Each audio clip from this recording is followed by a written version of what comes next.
ज्ञान का फल सहजता है। यह गहन वाक्य अष्टावक्र गीता की उस मूल भावना को प्रकट करता है जिसमें ज्ञान को किसी कठोर साधना या बाहरी आडंबर से नहीं बल्कि भीतर की सहजता और स्वाभाविकता से जोड़ा गया है। सामान्यतः हम यह मान लेते हैं कि आध्यात्मिक व्यक्ति वही है जो बहुत नियमों का पालन करता है, कठोर अनुशासन में रहता है या अपने आचरण को विशेष रूप से पवित्र दिखाने का प्रयास करता है।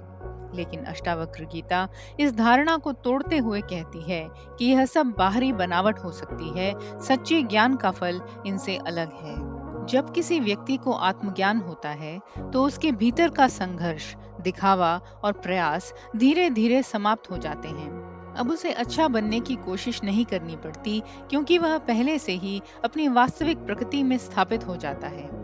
यह स्थिति ऐसी होती है जहां व्यक्ति न तो अपने व्यवहार को नियंत्रण करने के लिए दबाव महसूस करता है और न ही दूसरों के सामने कोई छवि बनाए रखने की आवश्यकता महसूस करता है। उसका जीवन सहज रूप से बहने लगता है, जैसे नदी बिना प्रयास के बहती है।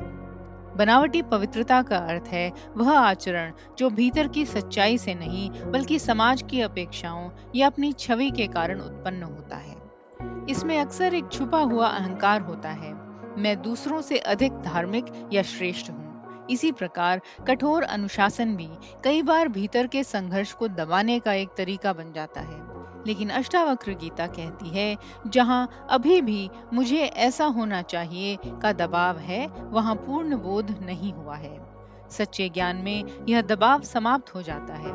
सहजता का अर्थ यह नहीं कि व्यक्ति लापरवाह या असंयमित हो, बल्कि इसका अर्थ है कि उसका आचरण भीतर की शांति और स्पष्टता से स्वतः उत्पन्न होता है। अब उसके कर्म न तो किसी लालसा से प्रेरित होते हैं, न किसी भय से। वह जो करता है वह स्वाभाविक रूप से बिना किसी आंतरिक खिंचाव के करता है। इसीलिए उसके जीवन में एक प्रकार का हल्कापन और सरलता दिखाई देती है। अष्टावक्र गीता का संदेश यह है कि ज्ञान कोई बोझ नहीं लाता, बल्कि बोझ को समाप्त करता है। यदि किसी साधना या धार्मिकता से व्यक्ति अधिक तनावग्रस्त, कठोर और असहज हो रहा है, तो यह संकेत है कि वह अभी बाहरी स्तर पर ही है। सच्चे ज्ञान का परिणाम हमेशा सरलता, सहजता और स्वाभाविक जीवन के रूप में प्रकट होता है। जहाँ यह सहजता है, वहीं वास्तविक बोध है और वही जीवन की सच्ची सुंदरता है।